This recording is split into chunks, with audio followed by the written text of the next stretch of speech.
നമസ്കാരം. Welcome to Sangeetha's food gallery. നമ്മൾ ഇന്ന് ഇവിടെ ചെയ്യാൻ പോകുന്നത് മാമ്പഴ പുളിശ്ശേരിയാണ്.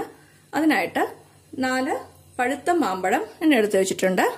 ഇത് ചെറിയ ടൈപ്പിലുള്ള മാമ്പഴമാണ്. ഈ മാമ്പഴത്തിന്റെ തോല് മാറ്റി വെക്കണം. ഇത് നല്ല പഴുത്ത മാമ്പഴമായതുകൊണ്ട് ഇതിന്റെ തോല് പെട്ടെന്ന് മാറിക്കിട്ടും. ഈ രീതിയിൽ മാമ്പഴത്തിന്റെ തോല് റിമൂവ് ചെയ്യേണ്ടതാണ്. ഇപ്പോൾ മാമ്പഴത്തിന്റെ സീസൺ ആയതുകൊണ്ട് മാർക്കറ്റിലൊക്കെ ഇങ്ങനത്തെ ടൈപ്പിലുള്ള മാമ്പഴം നിറയെ അവൈലബിൾ ആണ്. ഇതിന്റെ തോല് മുഴുവനായിട്ട് മാറ്റിവെക്കുക.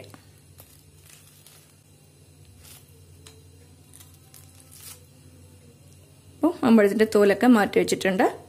ഇനി നമുക്ക് മാമ്പഴ പുളിശ്ശേരി ചെയ്യുന്നത് എങ്ങനെയെന്ന് നോക്കാം. ചുവട് കട്ടിയുള്ള ഒരു പാത്രം അടുപ്പത്ത് വെച്ചിട്ട് മാമ്പഴം ഇതിലേക്ക് ചേർത്ത് കൊടുക്കാം. ഇതിപ്പോൾ ഞാൻ നോൺ സ്റ്റിക്ക് കടായാണ് എടുത്തിട്ടുള്ളത്. ഇത് കൽച്ചട്ടിയിലോ മൺചട്ടിയിലോ എല്ലാം ചെയ്താൽ ഇനിയും നന്നായിട്ടുണ്ടാവും. ഇപ്പോൾ മാമ്പഴം ചേർത്ത് കൊടുത്തിട്ട് ഇത് മുങ്ങിക്കിടക്കുന്ന രീതിയിൽ വെള്ളം ചേർത്ത് കൊടുക്കുക. ഇനി തീ ഓൺ ചെയ്ത് കൊടുക്കുക. ഇനി ഇതിലേക്ക് 1/4 ടീസ്പൂൺ മുളക് പൊടി ചേർക്കാം. ഇതിലേക്ക് 1/4 ടീസ്പൂൺ മാത്രമേ മുളക് പൊടി ചേർത്ത് കൊടുത്തിട്ടുള്ളൂ. ഇനി പച്ചമുളകിന്റെ ഫ്ലേവറാണ് ഇതിലേക്ക് കൂടുതലായിട്ട് വേണ്ടത്. അതുകൊണ്ട് 1/4 ടീസ്പൂൺ മാത്രം മുളക് പൊടി ചേർത്ത് കൊടുത്താൽ മതി. ഇനി ഇതിലേക്ക് 1/2 ടീസ്പൂൺ മഞ്ഞൾപ്പൊടി ചേർത്ത് കൊടുക്കുക. ചേർത്തിട്ട് നന്നായിട്ട് മിക്സ് ചെയ്ത് കൊടുക്കണം. ഇതൊക്കെ കൂടിയിട്ട് നന്നായിട്ട് മിക്സ് ചെയ്ത് കൊടുക്കണം. എന്നിട്ട് ഇത് അടച്ചു വെച്ചിട്ട് നമുക്ക് വേവിക്കാം. ഇനി കറിയിലേക്ക് ആവശ്യമായിട്ടുള്ള അരപ്പ് തയ്യാറാക്കാം. അതിനായിട്ട് 1 കപ്പ് തേങ്ങ ചിരകിയതെടുക്കുക. ഇനി ഇതിലേക്ക് 1/2 ടീസ്പൂൺ ജീരകം ചേർത്ത് കൊടുക്കുക. 4 പച്ചമുളക് ചേർത്ത് കൊടുക്കുക. ഈ പച്ചമുളക് എരിവില്ലാത്ത പച്ചമുളകാണ്. അതുകൊണ്ടാണ് ഞാൻ 4 ചേർത്ത് കൊടുത്തിരിക്കുന്നത്. നിങ്ങളുടെ കയ്യിലുള്ള പച്ചമുളകിന്റെ എരിവിനനുസരിച്ച് ഇതിൽ മാറ്റം വരുത്താവുന്നതാണ്. ഇനി ഇത് നന്നായിട്ട് നൈസായിട്ട് അരച്ചെടുത്തോണ്ട് വരാം. ഇനി ഇത് ഇടയ്ക്കൊന്ന് ഇളക്കി കൊടുക്കണം. നന്നായിട്ട് ഇളക്കി കൊടുത്തിട്ടുണ്ട്. ഇത് കുറച്ചു നേരം കൂടെ വേകണം.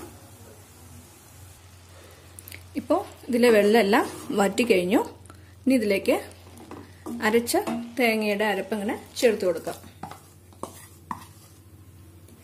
ഇതെല്ലാം കൂടിയിട്ട് നന്നായിട്ട് മിക്സ് ചെയ്ത് കൊടുക്കണം. ഇതിലേക്ക് ആവശ്യത്തിന് ഉപ്പ് ചേർത്ത് കൊടുക്കാം. എന്നിട്ട് എല്ലാം കൂടിയിട്ട് നന്നായിട്ട് യോജിപ്പിക്കുക. മാമ്പഴത്തിൽ പുളിശ്ശേരി മാത്രമല്ല കേട്ടോ, സാമ്പാറും ചെയ്യാം. എന്റെ വീട്ടിലൊക്കെ സാമ്പാറാണ് ചെയ്യാറുള്ളത്. സാധാരണ നമ്മൾ സാമ്പാർ വെക്കുന്ന പോലെ തന്നെയാണ്. ഇനിയൊരു ദിവസം ഞാൻ കാണിക്കാം എങ്ങനെയാണ് മാമ്പഴത്തിൽ സാമ്പാർ ചെയ്യുന്നതെന്ന്. എല്ലാം കൂടിയിട്ട് നന്നായിട്ട് മിക്സ് ചെയ്ത് കൊടുത്തിട്ടുണ്ട്. ഇനി ഒരു തീ കുറച്ച് വെച്ചിട്ട് കുറച്ചു നേരം തിളപ്പിക്കണം.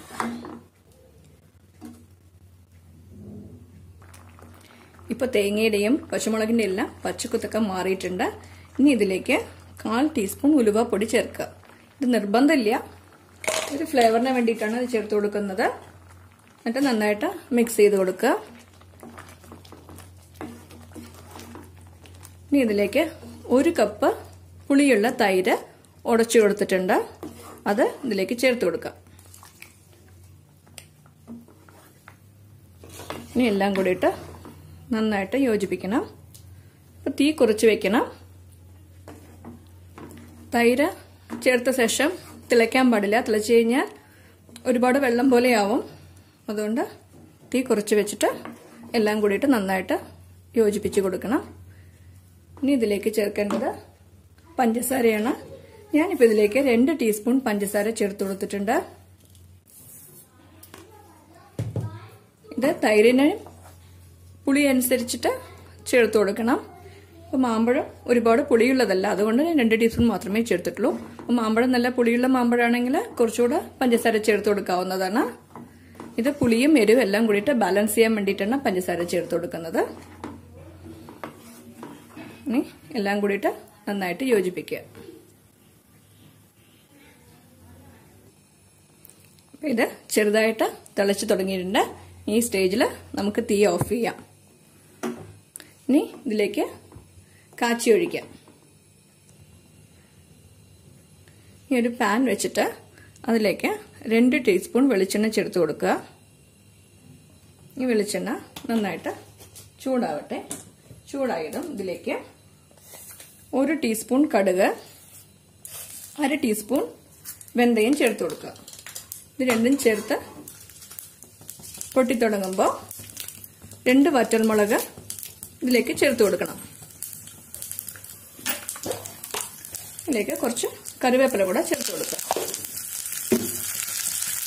ഈ കടുകെല്ലാം നന്നായിട്ട് പൊട്ടിത്തുടങ്ങി ഇതിലേക്ക് കറിയിലേക്ക് ചേർത്ത് കൊടുക്കണം.